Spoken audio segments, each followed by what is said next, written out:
tal? ¿Cómo les va? Recibimos al ex canciller Sergio Abreu. ¿Cómo le va? Buenos días. Buenos días, ¿cómo le va? Un gusto. Sí. ¿Sabe que no puedo dejar de preguntarle por lo que sucedió ayer en el Senado? Había cuenta su experiencia, tiene experiencia como legislador, como senador, pero también como ex canciller. Soy un veterano de guerra política. Exactamente. Y ayer estuvo Rodolfo Nino Boa en una situación que es bastante particular, que un ministro interpelado, quizás en sus postulados, esté más de acuerdo con la oposición que con los sectores del gobierno. ¿Qué reflexión le merece todo lo que sucedió? Y me parece que el tema es que todavía no hay un criterio único dentro del propio gobierno. Porque tomar una decisión del gobierno anterior, incorporarse al negociar el TISA, que quiere decir estar dentro de la conversación, que no obliga a otra cosa que saber qué pasa y después retirarse o quedarse. Y el gobierno siguiente, impulsado por los propios legisladores del presidente que lo ingresó, retira al Uruguay de negociaciones muy importantes. Vuelvo a insistir, no son negociaciones que comprometen al Uruguay, es estar adentro de la cocina, como se dice. Y entonces ver un poco qué es lo que nos beneficia y qué es lo que no nos beneficia, porque se hace sobre listas positivas. Entonces, claro, el propio gobierno, no solo el ministro Nino Boa, es el propio gobierno, el propio partido de gobierno que está tomando posiciones contradictorias, incluso el sector, que fue gobierno mayoritario anterior, que da marcha atrás en función de determinados argumentos que no tomó en cuenta o que tomó pero que cambió de criterio. Y eso, la imagen del país es mala. La imagen ¿Afecta la imagen del país? Afecta enormemente. Yo sé que, por ejemplo, porque uno está en contacto con muchos países, ahí se está negociando el 70% de los servicios del mundo, es decir, de todo lo que es turismo, transporte, la parte financiera, seguros, cosas que hoy son la economía mundial. Y me dice gente de allá, de Ginebra, que está representante de otros países, que el Uruguay todavía no comunicó formalmente. Entonces estamos, que no nos retiramos, pero no nos retiramos. O sea que eventualmente podría llegar los próximos días la convocatoria a Uruguay a seguir participando de las negociaciones. No, seguramente le están enviando todos los papeles y todas las cosas que se están haciendo. Esos temas de desprolijidad a veces son más dañinos que la contradicción o el cambio de opinión. Porque el cambio de opinión puede tener fundamento. La desprolijidad da una imagen que no la tenía el Uruguay. En Uruguay presidimos la Ronda Uruguay del GATT, tuve el honor de presidirla. Se llamaba Ronda Uruguay porque salió del país. Del país salió el grupo de Contadora, el grupo de Río. El Uruguay tiene una imagen y una forma de presentarse en la comunidad internacional. Claro, o sea que más allá de la decisión si uno puede compartirla o no, Exacto. Eventualmente usted lo que está marcando es algo claro. En cuanto a las formas, también nos estamos equivocando. Pero claro, porque el problema es que nuestra política exterior, que es muy importante y que debe tener consensos adecuados, está mucho más ideologizada que mirada desde el punto de vista de la estrategia del país. Entonces usted mira lo que sucede con Brasil. Se nos decía, vamos a estar en el estribo del Brasil, pero vamos en el estribo de un ómnibus que ya no solo chocó, sino que va camino al barranco. En ese sentido, ¿por qué? Y por afinidades. Entonces, cuando uno mira esto, la región es una cosa, los intereses de un país son muy importantes y las ideas no necesariamente son las que unen las políticas y los intereses de los países. Pero incluso, por ejemplo, con Nino Boa está tan ideologizada la Cancillería. Era una crítica que se escuchaba mucho y se insistía al ex canciller Almagro. Que dicho sea de paso, Almagro ha adquirido una relevancia internacional que no sé si muchos la preveían. Incluso, vuelvo a insistir, había muchas críticas hacia la actuación de Almagro como canciller y cierto sesgo ideológico que se le atribuía, se daba a la Cancillería del pasado periodo de gobierno. ¿Usted mantiene que con Nino Boa estamos más o menos en la misma línea? No, ha cambiado porque ha profesionalizado. El tema es darle el máximo de profesionalidad. Puede haber embajadores de confianza, pero tiene que haber una base de profesionalidad en las líneas clave, por ejemplo, en materia de política exterior, seguir todo lo que está sucediendo en el mundo, en materia de política económica y comercial, La Cancillería internamente tiene técnicos, tiene personas que tienen memoria, que tienen experiencia, que van brindando una cantidad de insumos que hacen que el Uruguay mantenga por lo menos la coherencia. Y eso es lo que creo que el canciller ha privilegiado en muchos aspectos. Pero el propio secretario general de la OEA llega a la OEA con todos los apoyos y hace 10 días el presidente de Venezuela dice que es un traidor. Y entonces uno dice, pero ¿y cómo? Traidor para arriba, ¿no? Porque el propio Castro trató al exsecretario Insulza del Partido Socialista, el insulso ese que maneja. ¿Por qué? Porque hay intereses multilaterales que no necesariamente coinciden con esa visión de ideas, por decirlo así, si es que se tienen claras, y esa posición de dónde está el enemigo primero para averiguar después a dónde vamos. Entonces acá hay que buscar el respaldo, hay principios que el Uruguay defiende, y sobre todo los cancilleres son cabeza de un equipo. El presidente de la República hace diplomacia presidencial, pero es el último eslabón, no el primero que empieza a definir cosas como ha sucedido en muchas oportunidades. ¿Y ese equipo puede funcionar bien sin respaldo político, respaldo de su partido de gobierno? No. No, ¿Y usted entiende que eso es lo que está pasando? Eso es lo que está pasando, porque en realidad no solo es un tema interno, es mucho más externo, porque la lectura que tiene cualquier país, hagamos una figura normal. Vienen a comer a mi casa un grupo de amigos y un matrimonio. Y entonces uno le dice, mira, tened cuidado porque fulanito y menganito se están divorciando. O están separando, tienen problemas o lo que fuere. Viene un canciller y dice, mira, tened cuidado porque la mitad del gobierno no lo apoya. Entonces uno tiene que tener cuidado de no decir determinadas cosas. Hay aspectos que ya no tienen la unidad del concepto. Entonces el Uruguay, cuando llega el canciller, con mucha fuerza, le dicen, internamente se consultan. Y dice, che, ¿cómo viene el canciller de Brasil o del Uruguay? Sí. ¿Y cómo está la cosa ahí? No, bien, mirá, entraron y salieron del TISA. Ay, pero nosotros estamos ahí. O sea que institucionalmente también se da una mala imagen cuando una decisión que debería ser de país se adopta, por ejemplo, en el plenario de una fuerza política, en el Frente Amplio. Sí, pero puede ser una posición, pero la posición tiene que ser coherente. Porque si el presidente Mujica decide ingresar en el TISA y la mayoría que responde al presidente Mujica decide salir del TISA, uno dice, bueno, dígame a dónde vamos y después diré si estoy de acuerdo o no. Cuando un país chico como el nuestro, que es tomador de decisiones, tomador de precios internacionales, que tiene que defender enormemente su condición de Estado en un ámbito muy complicado, tiene fragilidades, se le aumenta enormemente la posibilidad que nos pasen por arriba. Teníamos gobiernos amigos, a Lula, a Kirchner, a la señora de Kirchner, se supone que estábamos todos en una especie de sublema. Bueno, el gobierno argentino amigo no nos fue demasiado bien, ¿no? Es lo que ahí va, de tan amigo que teníamos se coincidir tantas cosas, y resulta que cada vez que nos pegan un palo, nos llevaron a La Haya. Bueno, pero eso sí, UNASUR era importante y votamos a Kirchner para secretario general de UNASUR. Entonces uno dice, ¿qué es lo que prevalece? Prevalece el interés del país. Y por ejemplo, en el relacionamiento con Argentina, que se haya llegado al dragado del Martín García, ¿no es parte también de una buena política de relación, de hermandad, de vecindad? Algo que se perseguía desde hace décadas ya. Fíjese que esa nota reversal de dragar a 32 pies la firmé yo como canciller con el gobierno de Menem en 1994.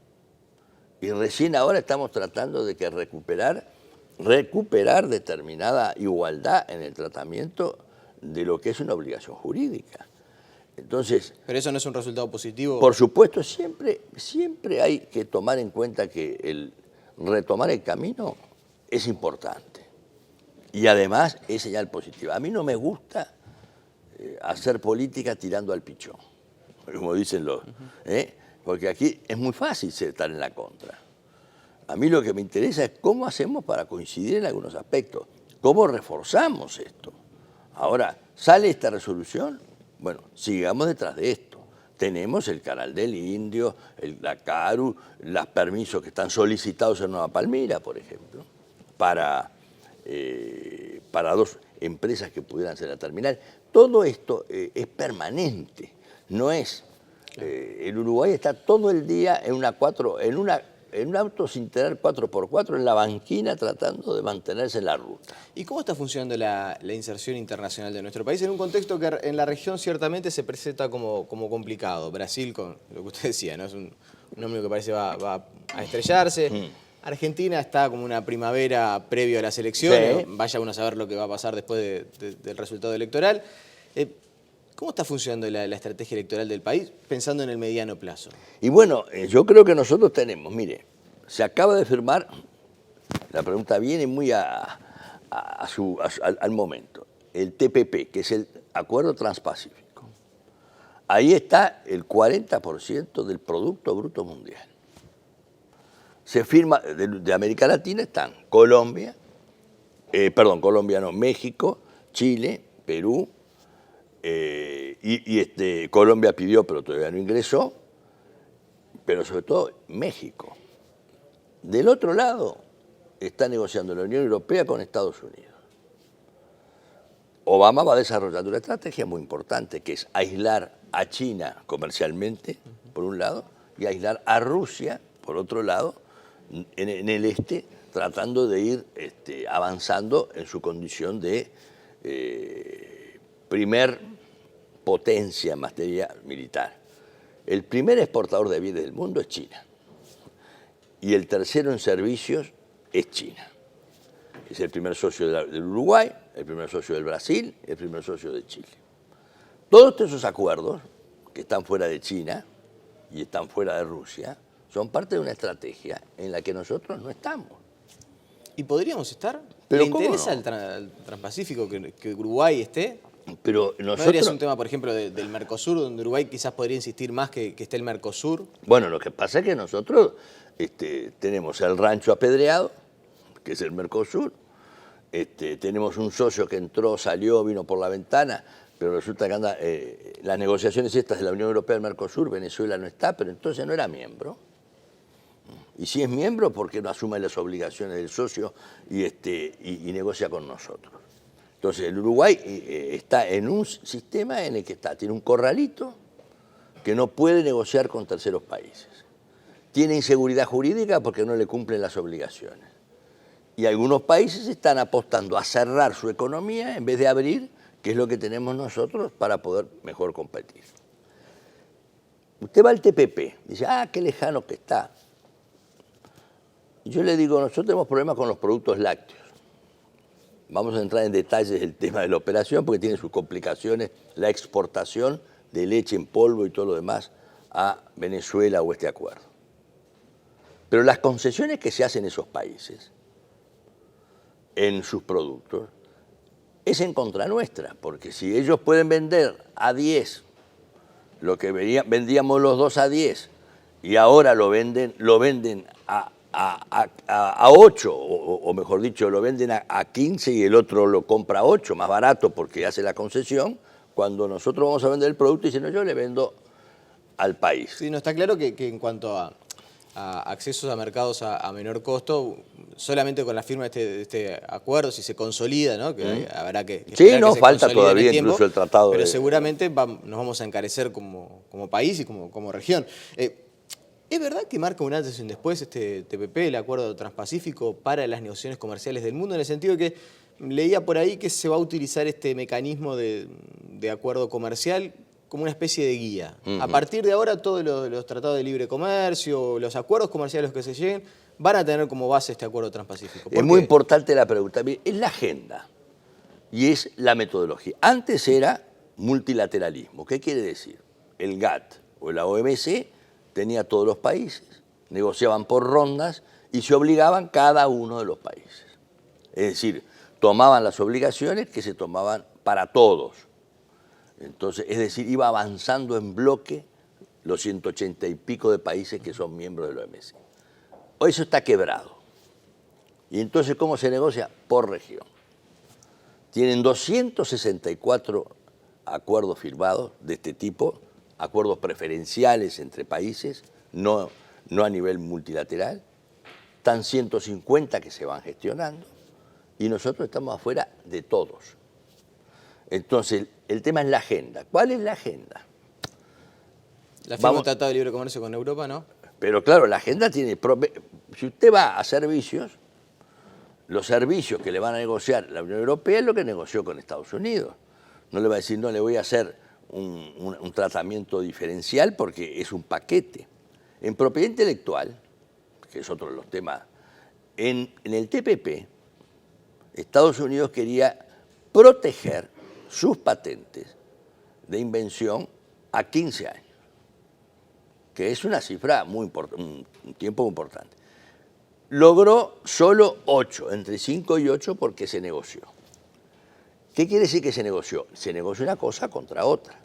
La agenda de hoy, como usted dice muy bien, es la que está inundando todas las negociaciones, pero no de todos los países, sino regionales. Propiedad intelectual, transporte o servicios, todo lo que sea.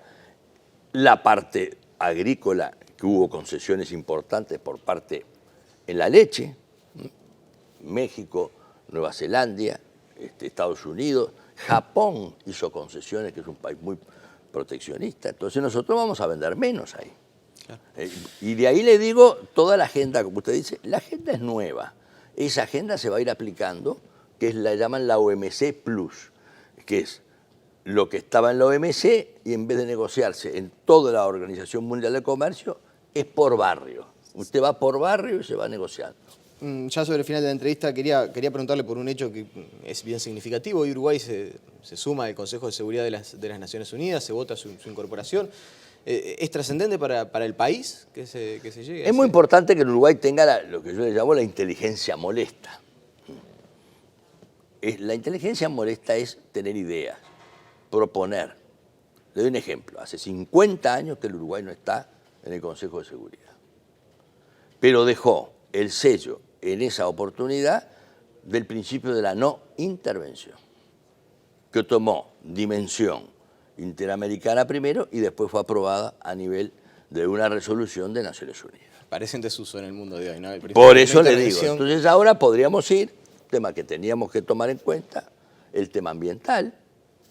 Si nosotros hoy en América Latina somos el 6% de la superficie del mundo y el 20% de los recursos de agua. Y entonces, ¿por qué no hacemos un planteo o planteos que vayan avanzando? Tampoco vamos a cambiar el mundo. No exclusivamente estar todos los días diciendo la seguridad y los problemas internos y puntuales. Si hacemos eso, no cambiamos el mundo. ¿Y trascendió que le habían ofrecido el sillón ese? No hay. ¿Lo contactaron? No, de estos temas hemos conversado largo tiempo porque yo estoy en el ambiente. Pero ni siquiera informalmente le plantearon la posibilidad. No hay ninguna. Acá las cosas son, o decide el presidente de la República y ofrece, o no hay nada. Eso es muy sencillo. Bueno, pero a veces pueden existir conversaciones informales. No, de eso... ¿Estarías dispuesto? Estamos pensando, eso es una de las alternativas. No, yo en la Cancillería, obviamente, hay conversaciones no de personas, sino de cómo se encaraba este tema. El embajador Rosselli es un embajador de primer nivel, de una gran experiencia, pero para esto, es mi consejo que yo decía, hay que hacer un equipo. Pero un equipo que fortalezca la posición del Uruguay, que le vaya dando determinados, para tener propuestas, para poder tener respuestas adecuadas. El Consejo de Seguridad, para que la gente sepa, son 15 miembros. 5 permanentes, que son las grandes potencias, y 10 que van rotando. El Uruguay y Venezuela hoy son los que van a estar en el Consejo de Seguridad. ¿Enrique Iglesias era un buen nombre? No sé, Enrique Iglesias es un buen nombre para todo lo que es la seriedad del país. Es decir, ya temas puntuales. No, porque ayer el canciller en la interpelación mencionó que se le había ofrecido, pero que bueno, que por cuestiones de edad, de sus cuestiones personales, no había querido aceptar. No, es el ciudadano más distinguido que tenemos nosotros en estos aspectos con un enorme prestigio. Yo lo sucedí después en cancillerías posteriores y él lanzó la Ronda Uruguay del GATT y me tocó a mí finalizar, trabajamos en conjunto sobre eso. Es decir, pero acá lo que no tenemos que buscar son más allá de las personalidades que son importantes, la línea, la coherencia de determinada actitud. Es decir, y en el Consejo de Seguridad viene un problema mañana, como sucedió en el tema de Gaza, entre Israel, Siria o el que fuere, o Turquía, o se vota, y el Uruguay tiene que votar. ¿Y qué va a votar? La embajadora de Venezuela es la hija del presidente Chávez. ¿Qué? ¿Va a votar simplemente porque tenemos un sublema de simpatías o van a votar por los principios? En los 30 segundos que me quedan, porque muchas veces se dice que es un honor para el país, pero también, yo sé que esto se manejaba en ámbitos diplomáticos, Uruguay no está preparado en cuanto a sus recursos en la ONU para desarrollar esta tarea.